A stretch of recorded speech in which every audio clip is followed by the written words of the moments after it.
On January the 26th, 1994, during a state visit to Australia, a lone assailant attempted to kill Prince Charles, heir to the British throne. This was a vivid example of the necessity for bodyguards in our modern society. But who are these men and women assigned to protect our leaders and celebrities? What exactly do they do? And how do they do it? Are they just bullet catchers, or are they, as they have been called, modern-day knights, the last bastions of democracy?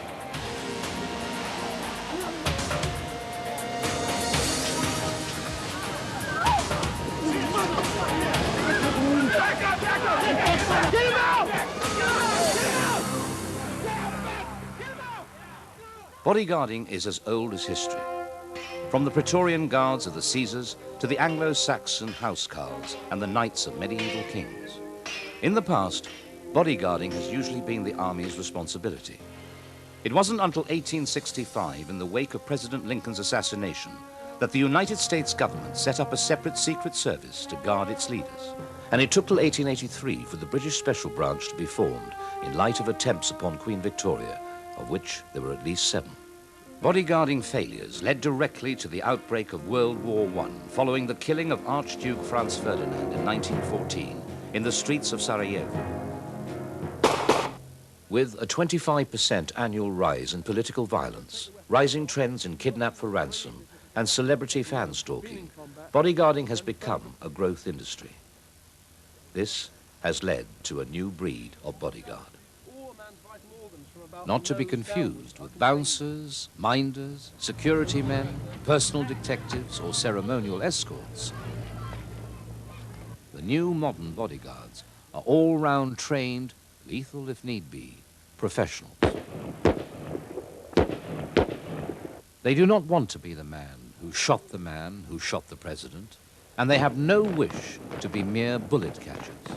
Their priority is to override protocol and protect their principal, shove him out of harm's way, or, if necessary, even sit on him. A bodyguard primarily takes responsibility for somebody else's self-defense. It has become quite fashionable recently, particularly in Europe and the United States, to turn out guards, add water and mix. Guys go through a week course or a weekend course, and they come away with a diploma to, somewhere between the one parachute jump and the one bungee jump. A properly trained bodyguard has been selected. That selection process takes place during his training to see that he has the right mentality, the right approach. He may be a very skilled individual but can't work in a team. He's not a social animal. The last thing a VIP needs is someone that's only just sort of learnt to breathe through his nose and has just learnt to walk around upright. The bodyguard has got to be able to think like the terrorist. In fact, we often say that the bodyguard and the terrorist, be a political or commercial terrorist, the IRA bomber or the mafia hitman, those type of terrorists, we've got to have the same brain. We've got to think the same way as them. The only thing that's different between the bodyguard and the terrorist is their intention, the heart.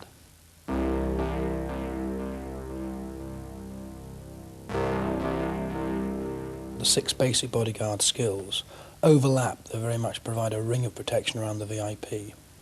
The first major skill is escort, either individually or in a team. Escort is primarily about observation and intervention. When you escort, you've got to be able to look, to recognize, to see. Many times you see people who call themselves bodyguards walking along and they're not checking the area through 360 degrees.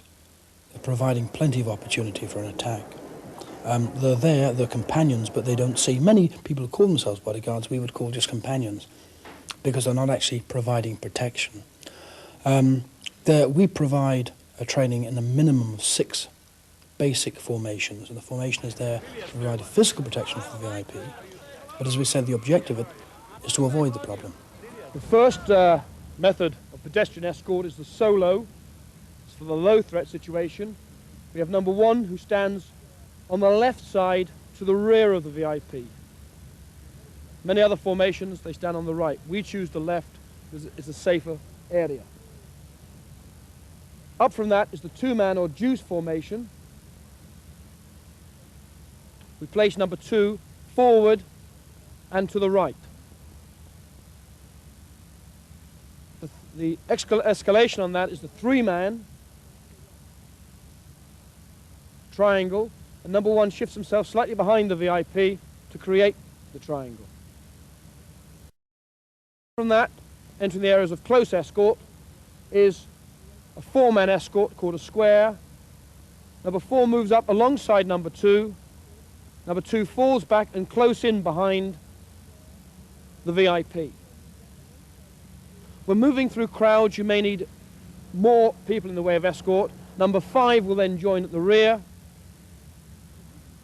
And if the situation necessitates it, we place number 6 to the front. With women increasingly becoming targets as well as perpetrators, so we are starting to see more women bodyguards. Special Branch's first female recruit, Rosemary, is seen here escorting Raisa Gorbachev during the Soviet president's state visit to London in 1987. Bodyguards not only protect people, but also people in cars. Again, various formations are used to protect the occupants. In slow motorcades, especially when the VIP is exposed, bodyguards will walk or run alongside the car, as well as sitting inside the car. Again, their awareness must be through 360 degrees and be just as focused on the idea that their VIP is as vulnerable inside the vehicle as outside it. Bodyguards also use cars to protect cars. Route selection and positioning in motorcade formations can be vital. The best known example of bodyguard failure in personal and vehicle escort is probably the assassination of President Kennedy in Dallas on November the 23rd, 1963.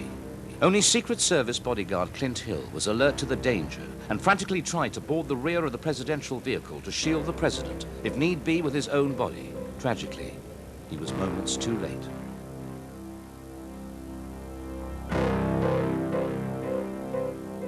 Well, protective driving actually has the same elements as escort. The first is avoidance, the second is escape from the situation, and the third element is to confront the situation where there is no other opportunity but to confront it. The first element of protective driving is defensive driving. The second element is evasive driving. And the third element is offensive driving. So with defensive driving, you'll learn to use the 3 controls of the vehicle, acceleration, deacceleration, and steering, to keep away from the problem.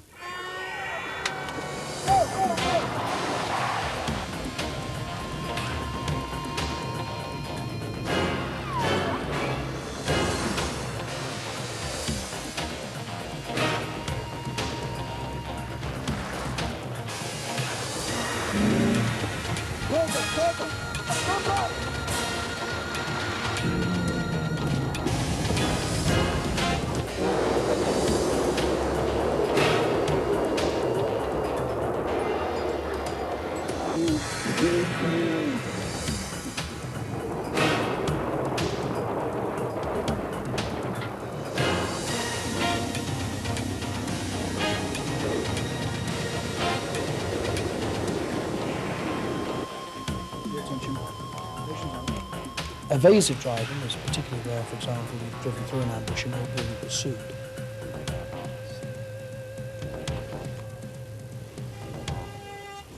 The third element is the offensive driving, where we've got no option, we've got to use the vehicle as a weapon. And there's 2 scenarios, what we would call the static and the mobile scenario. Static, where they've blocked the road. There's no other way out except basically to ram through. It's basically the bulldozing effect dealing with either one or 2 vehicle roadblock.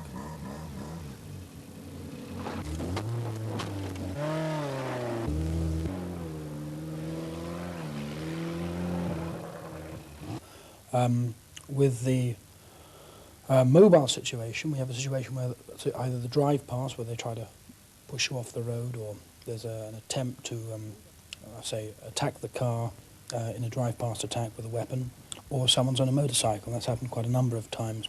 Bodyguard drivers aren't or shouldn't be everyday chauffeurs who may know their way through a rat run, but freeze in an ambush.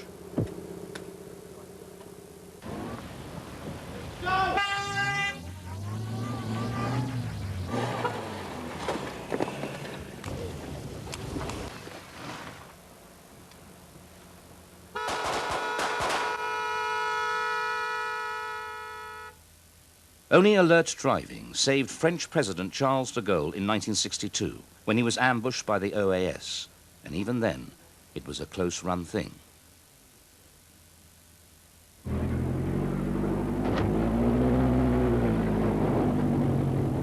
As in everything else, bodyguard drivers need to practice these techniques time and time again. They'll probably never be quite as skilled as Hollywood stuntmen, but then real bodyguards have training, not rehearsal. They never know when the action is about to begin, and when the shooting starts, it's not rolling cameras, but real rocket-propelled grenades and bullets or bombs.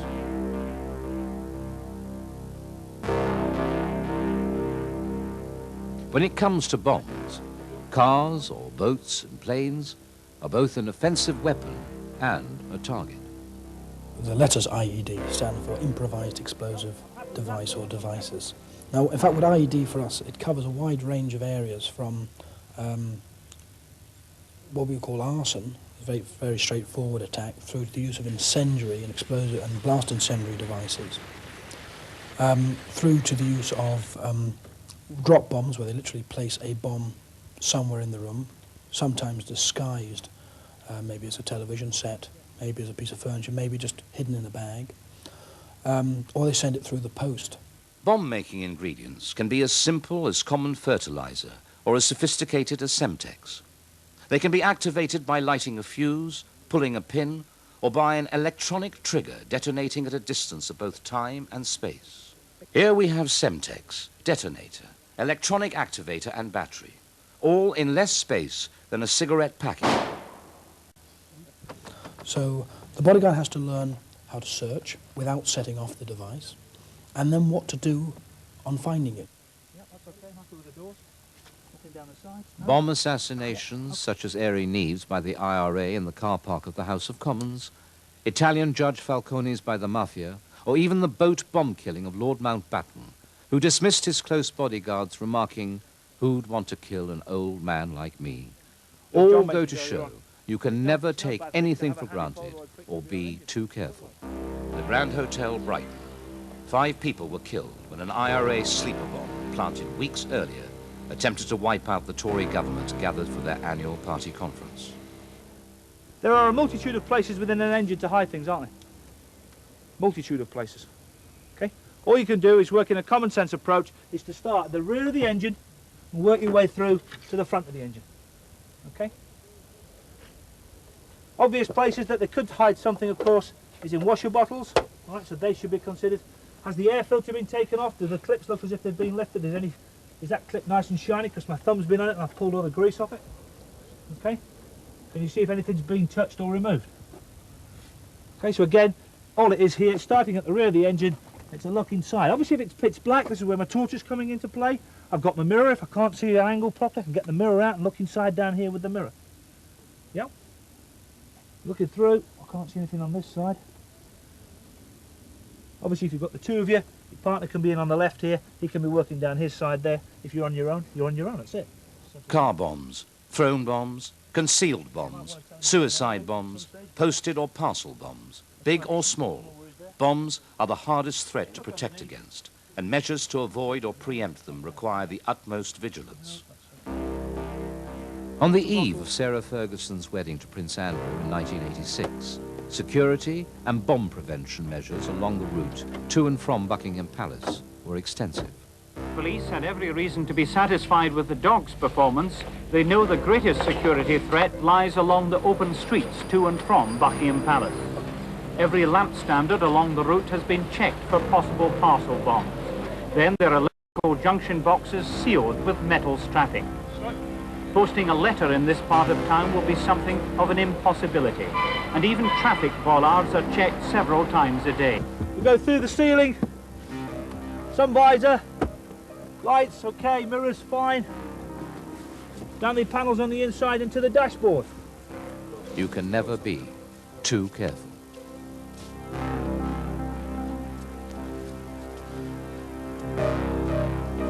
The only time we use a mirror is when it's in a difficult position and literally we cannot see it. All right? We cannot see it normally. Then we will illuminate and use the mirror Yeah, but it's not used as a substitution for getting down and having a look. We've got one in. We've got one. There, on that wheel. Oh, yeah. So there's your problem. We need to cross-bolt the exhaust. So as I said, it just takes a couple of seconds, pop, for sort of 60mm butane cylinder, turned up, you know, down the exhaust, into the silencer box, half an hour hot running, next to the petrol tank. There's your VIP. Nice bit of kit. So it's very important, as soon as you get the car, cross-bolt the exhaust. All right? Even with higher cars, they're not going to object, probably not going to notice. All right? It just eliminates, that's one problem. That's been used by the mafia for assassination in the past. Yeah? Electronic scanning for explosive devices is one of the new high-tech bodyguarding arts, although some time-honoured assistance still does not go amiss. Electronic counter-surveillance is also vital in the area of intelligence and threat management. The who, where and when are the three things that a terrorist needs. The person, the place and the time. They get those three elements together and they can plan their ambush, their kidnap, whatever. In communications, we've got to try and secure those three elements. Any method of communication you've got will either passively or actively be intercepted. Passively, because for instance, if you're using a transceiver, you are transmitting, someone with a receiver can intercept that normally. Actively, where in fact no transmitter exists, they can place a transmitter, either on your telephone line or in the room or the vehicle that you're in. So the bodyguard has to be also skilled in advance of the VIP's arrival of clearing the site of the possibility of electronic surveillance taking place by using his skills in electronic counter-surveillance. If a device is found, then the specialists are called in. Charles Bovell is a former SOE operative, a doyen of electronic counter-surveillance and the nearest thing to James Bond's Q wherever likely to meet. What I want to talk about today is about what is now called bugging, which we used to call electronic eavesdropping, and it goes into a number of categories. All of the equipment that I've got here with one or two of these bugs for demonstration purposes is defensive equipment. It's for finding them if they're being used, and one or two things can be used for jamming them too. The main methods of bugging are by radio, because it's so simple. You see, a little thing like that will give you a range of about 200 meters. Secret services don't make long-range bugs. They make very short-range bugs, and they try to get in the next room. In fact, I believe that some of the people, like the French and so on, won't even do it if they can't be within 100 feet or something, or 30 meters, that is, isn't it? Because they listen in cars. But nowadays, people are getting wise to that. And if there's a strange car with an antenna or something like that, somebody in it, or even a tape recorder in it, they become suspicious. Now, the most sophisticated of all the instruments that here is this one. It's called a broom. You just probe around the room with this thing, and if there's anything with a transistor in it, it will detect it.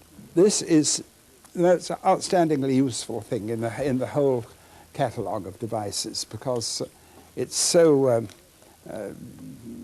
well, it's surefire, it works. The only thing is that if the television alongside where the bug is placed, it'll respond to the television too. So I normally have to go around with a strong young man to lift things out of the way when I'm doing this work.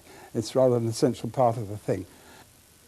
Bugs can come in all shapes and sizes and can be concealed anywhere, even in pocket pens or baby monitors. It is therefore crucial for detectors and jammers to operate across the whole spectrum of frequencies and bandwidths, microwave, radio, or television. What this thing does is, it is absolutely the simplest possible kind of bug detector which exists. There's nothing to touch it, there's no tuning. If you imagine that the frequency spectrum over which you can think is like that, normally you just get one piece that you tune in on a radio set, but this looks at the whole lot at the same time. Everything, broadcast stations, everything, police, comes in on this thing. But you can't have it too sensitive, because if it's too sensitive, it hears all the broadcasts and you're looking for a bug. So what I've done with this thing is it uses acoustic feedback. And I'm sure you'll have all had that experience of going somewhere where there's a public address system and it gives a great howl. Well, this thing doesn't give a great howl, but it gives quite a healthy sound when it's near any of these bugs. So you walk around like this, all under the tables and this kind of thing. If there's anything there, you will hear the squeak. In fact, it'll probably squeak straight away. I think there's something connected up here. Yes, you see? That's how you search for it, as Jim's showing you, under the tables and in the ceilings too. You can. It's a hell of a game doing this work, I might tell you. We talk about the terms of close quarter battle. It's a generic term covering everything from firearms to the unarmed state. Why it covers a range is the type of attack that comes maybe so fast it doesn't allow you time to draw a weapon. The fatal stabbing of Japanese politician Kishi in 1960 shows how suddenly an attack can come. The training of bodyguards against this kind of attack is vital.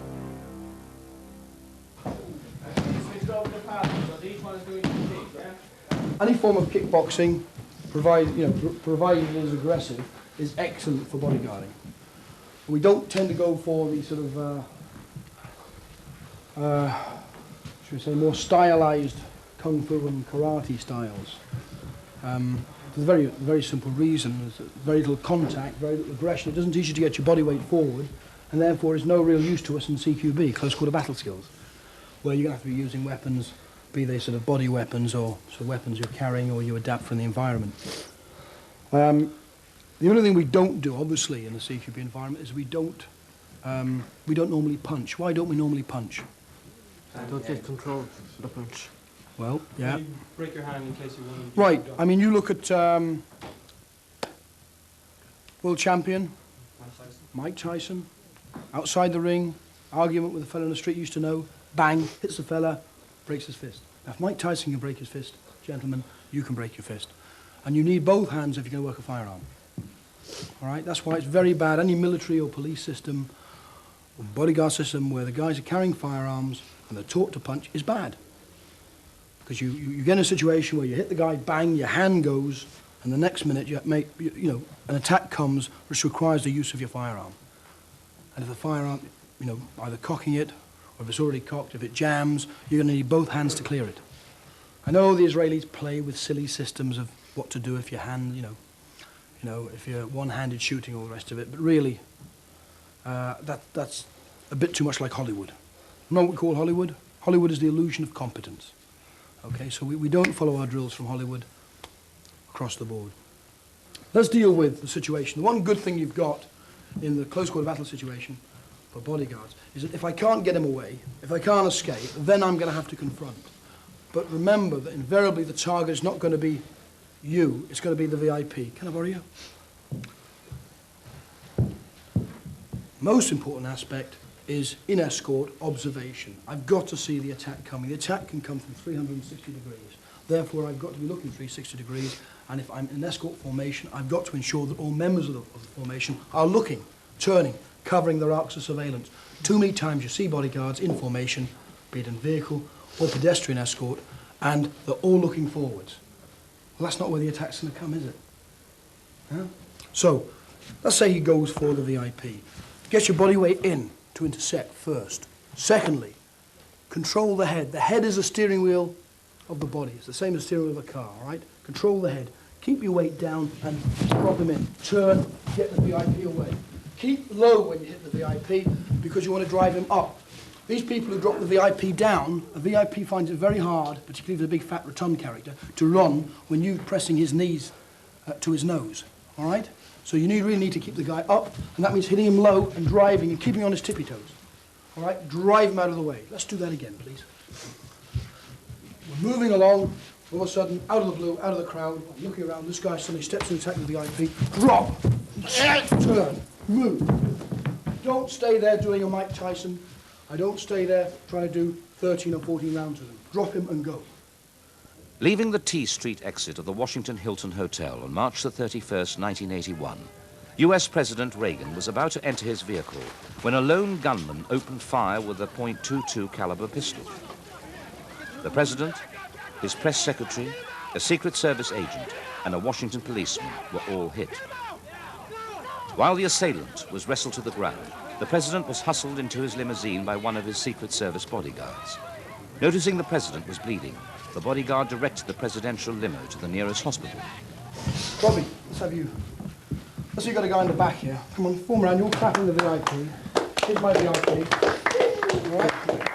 And you get this idiot who'll grab your VIP out of the blue. You're walking along, you're checking the line, all of a sudden this hand comes up, grabs the VIP. Oh, I want you. Now, if he's in the crowd and it comes out, barriers here, you try arm locks and twists, it's not going to work. What Lucien used to basically teach is that you trap the hand and you grab whatever part of the body happens to be available. My favourite part was the cheek. Yeah. Right. Haul him over the barrier if necessary, or push him back into the crowd. Don't grab him, because if he drops his body weight, he's going to pull you back literally into the crowd. You're going to look silly. Right, go again. He grabs your VIP. Steady it. Yeah. Okay. And move your VIP away. That'll be okay. There's several parts of the body you can grab. You've got the lips. You've got the cheek itself. Don't put your thumb in the mouth, otherwise it gets bitten. You've got the nose, okay? And it's like the ears, all right? They all come. The hair is about the best, however short it is. The last place a man loses his hair is round here. So there's always something to grab, okay? Same thing, same routines. You've got someone aggressively grabbing onto your VIP. You can't release them any other way. Just basically grab hold of the jaw and the eye and push. Yeah? And you'll find that people tend to let go. See that? Jaw, eye, push. Once you get the weight above, it goes. Does that work? How's your contact? Still there. London's Mall, 1981. As the Queen rode from Buckingham Palace to the annual Trooping the Colours ceremony, a man in the crowd opened fire. A reaching hand, a pointing gun. A soldier and policeman bravely wrestled the assailant to the ground, but not until he had loosed off 6 shots. Fortunately, the shots were blanks, and no one would be hurt, so it was in the end just a fright. It is arguable, however, that if anyone in the close crowd had been trained in modern bodyguarding techniques, the whole incident might never have taken place. Bodyguards have got to obey law like everybody else. As for the training, your training's got to be very practical. You can't, you've got to keep it as simple as possible. You have people with all kinds of backgrounds who do bodyguards. The less complicated the training is, the less that can go wrong. You try and keep the techniques very simple but effective. And you try and teach people it's not what looks good, it's what works is very important. He jabs you, push, push. Right? Really look at those legs, right? Because you've got to get pads are just for safety in the beginning. Eventually you've got to start doing it without pads. So nice and slow, you kick in, look at that, right? If you can, opposite leg, opposite hand, right? Pulling into it. Same thing. Drop back, push. All right? Keep the weight on it. That means shoulder, yeah? Shoulder, knee, and ankle in one line. Feel that? Yeah. That stops that coming round. If you're back here, that can come round. That can't come round if you're there. Plus, all right? Okay? Simple little techniques to keep the guy on the floor.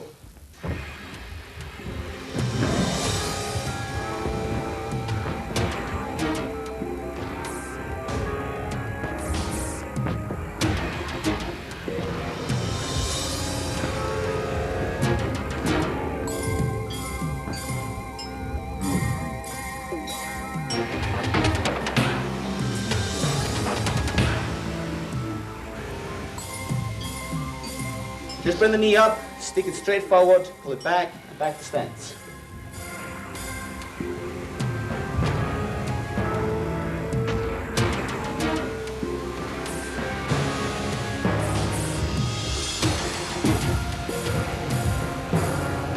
Right, your life depends on it. You've got 30 seconds for every bit of training, every bit of willpower that you possibly can produce. And go!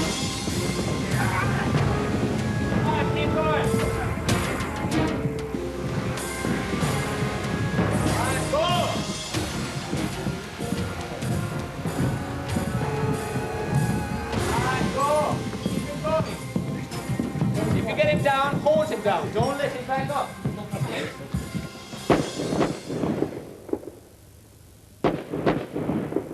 Most of our contact situations will happen at under 10 metres. In fact, many of them happen at 5 metres and less.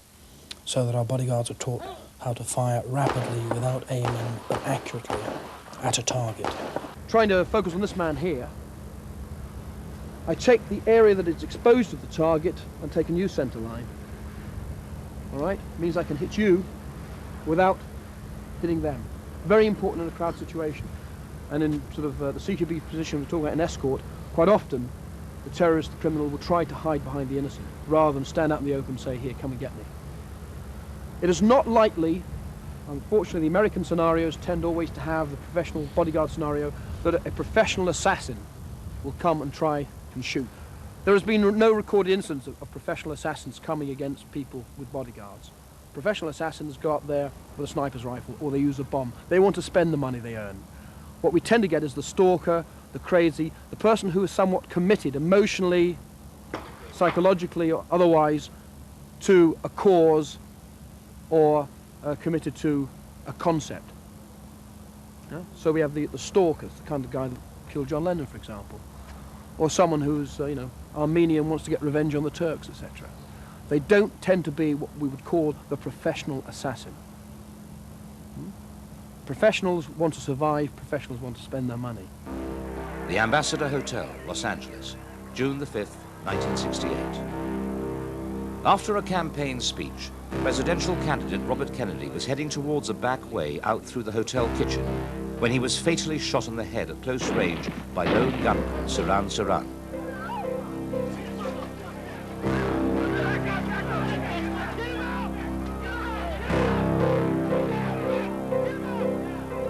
The attacks happen from 3 to 5 meters, not 25 meters, not 50 meters, not 30 meters. This is the normal distance for an attack. If you study any of the shootings, in fact, the situation where Lee Harvey Oswald was shot by Jack Ruby, how close was he? He literally stuck the gun right here when he pulled the trigger. He didn't shoot from out of the crowd. He came right up to him and shot him. The first rule of bodyguarding must be never let your guard down, whether in a police station or approached by a smiling woman who might have a bomb in a bouquet of flowers, as happened fatally with Indian Prime Minister Rajiv Gandhi, or a gun in her purse, as happened with US President Gerald Ford, who was lucky to survive.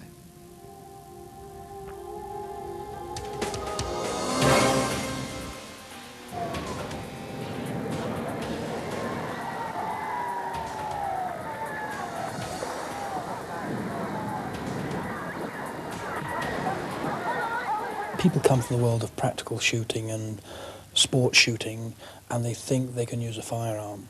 And time again we have to show them that that is just an illusion.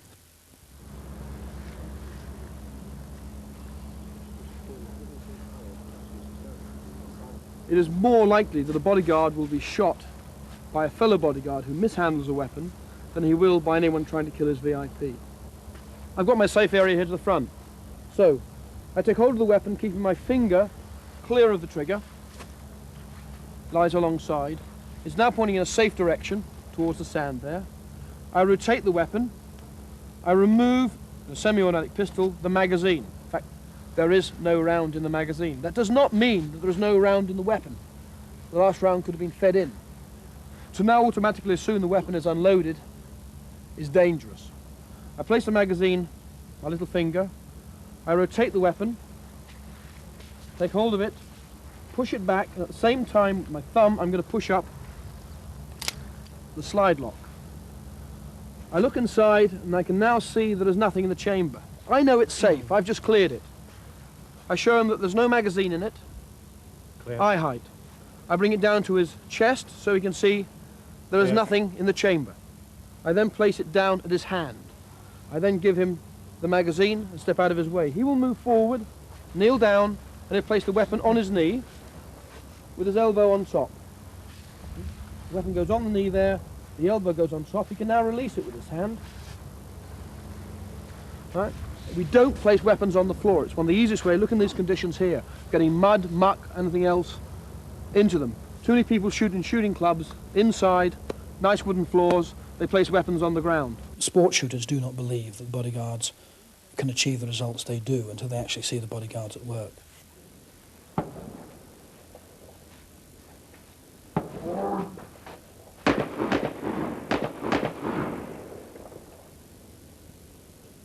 The method we use to load the weapon, in fact in this case I'm going to use a magazine with no rounds in for safety.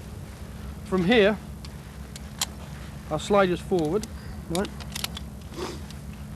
You've loaded your weapon, you take the weapon, allow the slide to go forward. Don't get into the very dangerous habit you see on television Hollywood of allowing the slide to drop.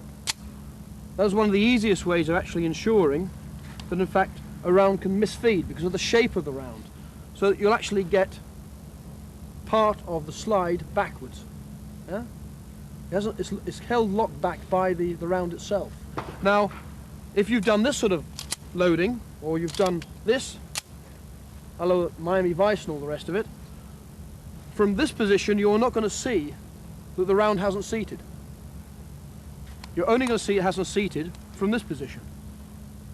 So when we load our weapon, we've got to be aware of that. We rotate the weapon, all right, place the magazine in. We do not place the magazine in like so, I love the movies, or drop our magazines. We rotate the weapon, check the magazine well. Now even in the dark, I know that I've seated my magazine there, all right? It goes in, this is why I prefer a lip on my magazines. My little finger checks it's in. There's nothing worse than a loaded magazine, you place it in, you stand up, maybe there's a lot of noise or shouting, the magazine drops because it hasn't locked into place. You've moved forward with one round, yeah? You'll be able to fire that round on a CZ. In most Brownings, you'll not be able to fire it. So,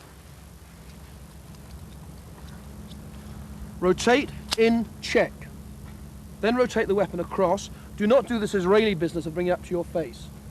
It has been known for a firing pin to jam forward. On an empty chamber, that doesn't matter. Firing pin can break, for example, and be locked forward. Firing pin can be jammed forward. If you seat around by doing this, yeah, the firing pin will go forward, strike the round, and you've got an explosion. Yeah? In other words, it will cycle. Bang. If you're doing it here at your face, it will cycle in front of your face. Basically, from here to here, check. Take it to your stomach, lock it or anchor it with the left side if you're right-handed, and punch the weapon out in front of you. If there's a problem at this distance, you'll actually see that the round hasn't fed correctly. Plus, it's forward. This is also very important, for example, when you're not allowed to carry a weapon with one round in the chamber.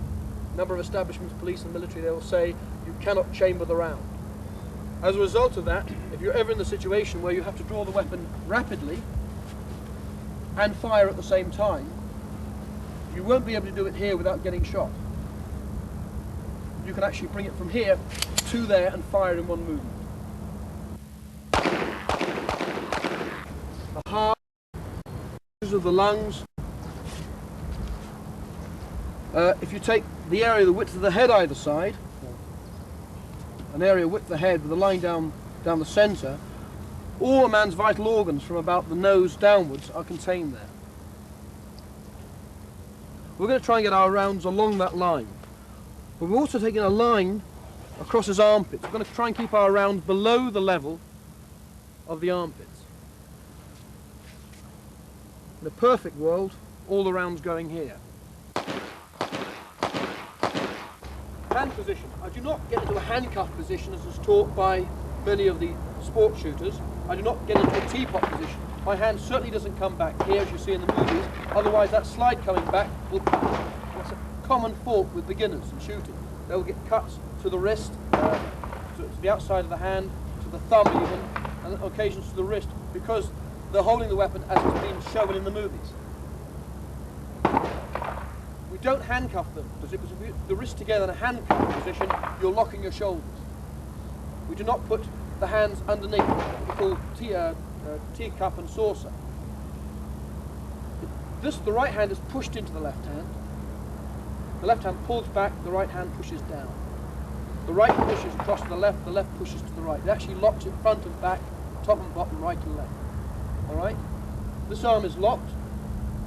I stand up, and if you imagine the line going back to the center of my back foot, I don't stand on that line like a tightrope walker. I stand to the side, I drop forward, and I look at the target. All right? Now the weapon comes up, basically, to my, so the muscle here touches my face.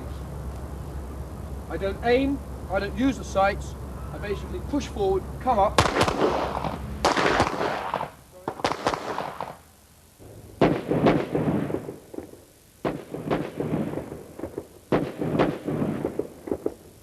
As knights of old had their shields, modern-day bodyguards have their own forms of protection. Down! Although most fatal attacks are from close range, bodyguards also need to learn how to observe and protect against long-range dangers. A trained sniper can guarantee a headshot at 500 meters. If the worst comes to the worst and contact results in the VIP being hit, the bodyguard's last resort is to administer resuscitation and speed the VIP to the nearest hospital. Trauma containment can be vital.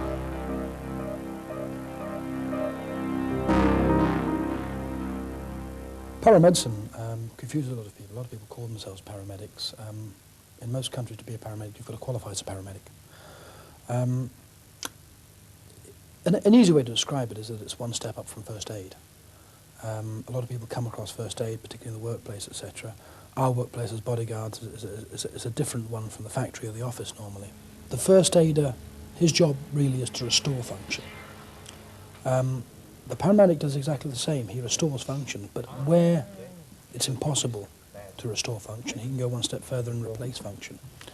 You'll find the paramedic skilled in using certain, what doctors would call invasive techniques, techniques where you're putting in airways, even sort of endotracheal airways, where, for example, you're putting, you're doing what's called venous puncture, putting an IV infusion, setting an IV infusion up. The use of shock trousers, the use of a lot of specialised equipment. Now, of course, we have our dedicated bodyguard medical packs. A lot of the times the situation we're dealing with is going to be what we call ballistic injury, bomb and bullet wounds. We still have to deal with sort of the normal life support situations if the VIP collapses. But how to keep the VIP, or indeed one of our other bodyguards, alive if they've been ballistically injured. Again, it's a stabilising situation. We're bridging between chaos and order. You know, the order provided by, for example, the physician in the emergency room. We've still got to get our casualty there and keep them alive in sort of the crucial period between wounding and treatment by a qualified physician. It takes 10 mils of mercury pressure to get the blood around, 60 mils of mercury pressure to get the blood around once. Each compression is 10 mils. You compress 5 times, you haven't even circulated the blood once. That's what the St. John's ambulance, the rest forget to teach you. Yeah. The Norwegian army has actually changed that now. They're also up to 15 to 15 to 2 all the way through, and we've been saying that for ages. When the Pope was shot in Rome in 1981, his bodyguard successfully contained the trauma, tending to him and speeding him to hospital where he recovered. However, by propping the Pope up, his bodyguards made him again a sitting target in his brilliant white robes. Fortunately, no further incident occurred.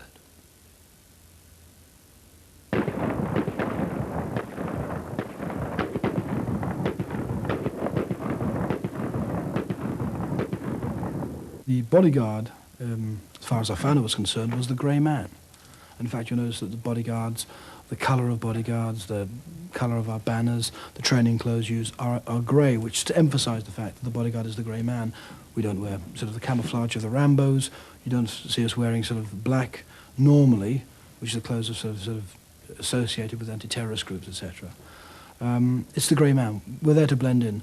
You do see a type of bodyguard who has, you know, the single-breasted suit, gum chewer, army-style haircut. The buttons are sewn on the outside. The suit is velcroed, so he can get to it quickly. He's got lead sewn into the hem of it for getting over all the sort of the cowboy image of the bodyguard, the stuff that's sort of out and dead. When a bodyguard goes to particularly a presidential royal diplomatic reception, as I've been involved in, you wear that kind of clothing, you stand out. One of the biggest compliments ever paid to me was paid by one of the ambassadors who, whilst I was on a high-risk assignment in the Baltics and looking after presidents and prime ministers. At one point I had 3 presidents, 3 prime ministers and a number of foreign ministers all in one row, plus ambassadors and foreign diplomats, all under my charge and the charge of my men. And afterwards it was said by the ambassador, he said, when he met me, I didn't realize you were a bodyguard. I thought you were one of the civil servants associated. And the same was true for the rest of our men. We're there to blend in, to be part, basically be part of the picture. On the high-risk foreign assignment, we wear the type of kit we're wearing now. Because it's high risk, one of the first requirements would probably be the fact we're wearing body armour, which underneath this, and a trauma plate over the area of the heart.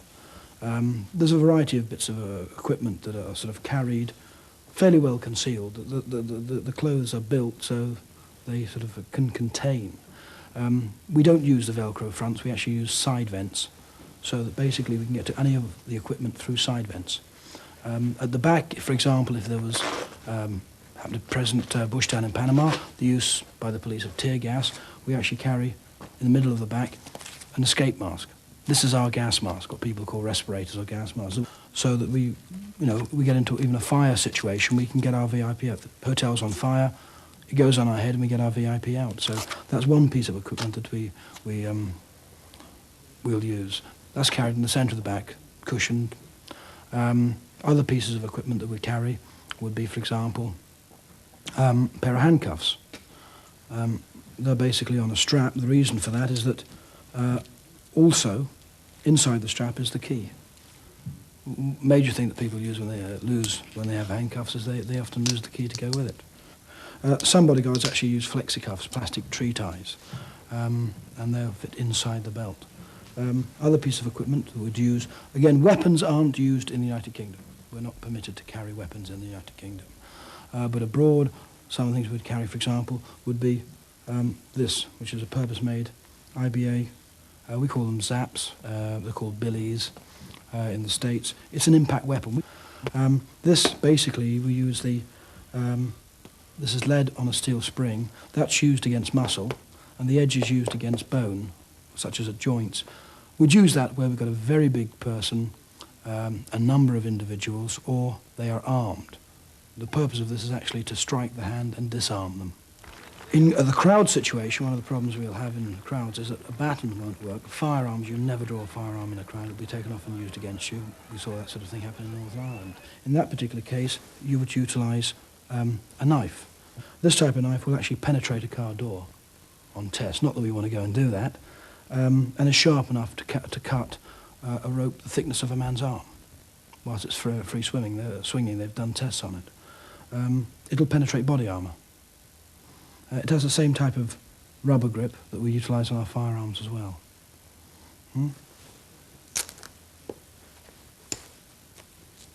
Of course, also, firearm, the weapon that we tend to go for is the CZ75 in a Yaki slide holster. Again, these ones are specially made for the IBA. The weapon is empty, as you'll see, but these are actually made especially for the organisation. And it fits in quite easily if the weapon's removed, placed higher. We don't make any additions to our weapons, bar, for example, the use of rubberised grips and a bit of skateboard tape on the back and the front to improve gripping. We find the CZ the best practical pistol for our job. We're not particularly fond of the modern variety of sporting pistol that's been taken on by a number of law enforcement agencies and elements of the military.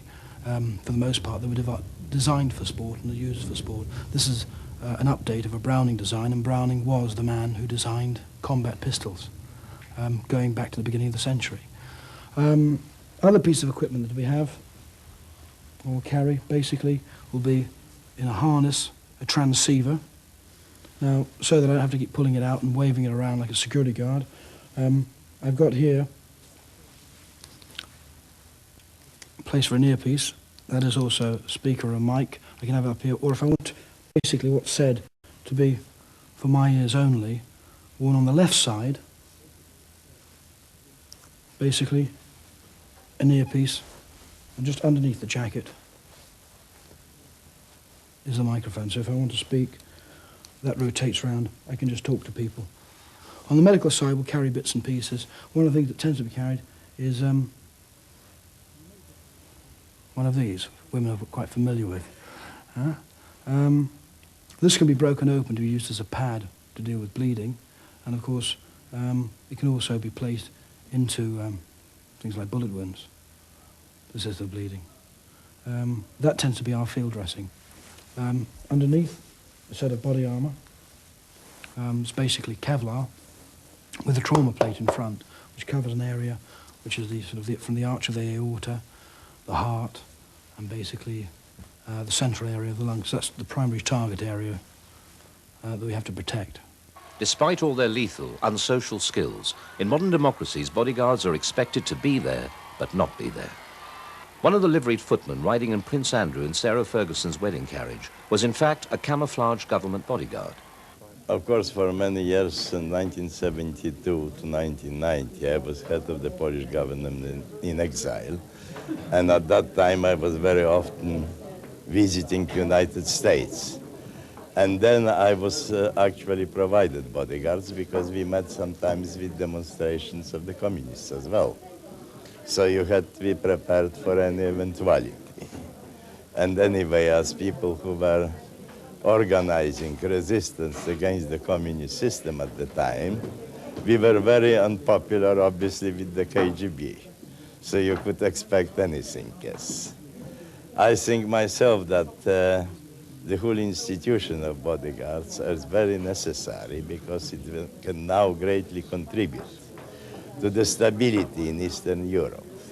We have now in the world different extremist organizations which unfortunately resort to terrorism. And I think that is very necessary that the leading politicians have bodyguards nowadays. So you think an organization like the International Bodyguard Association is a worthwhile one? It's a very, very worthwhile organization, certainly. And I would say that many young men who have the right physique and the right state of mind, because they are in some way the modern knights, it is very good that they join this kind of organization. Certainly, I would recommend that very much. I joined the Danish Army in 1989. I've been in 4 different regiments, tank battalions, recon regiment, and some resource. Bodyguarding is better than in the Danish Army. You see different kind of country, you meet more people, so I'm not going to stay in the Army. I want to be a bodyguard in different kinds of country, for different kind of people. I started taking up courses with the International Bodyguard Association in 1992, in February, which I went my first course. And that was basically when I started coming into the bodyguard field. I've done some security work, perimeter control, etc., but not really the kind of bodyguard work that when people think about. It's really the work behind it, what people really see being the bodyguard, escorting people from A to B. That's only probably just a 10th of the job. You have planning, you have to use your brain, which is our first weapon. We have to think what we're doing, and we have to avoid really the situation that we might come up in. Modern-day knights, last bastions of democracy, not altogether a role to be shy of.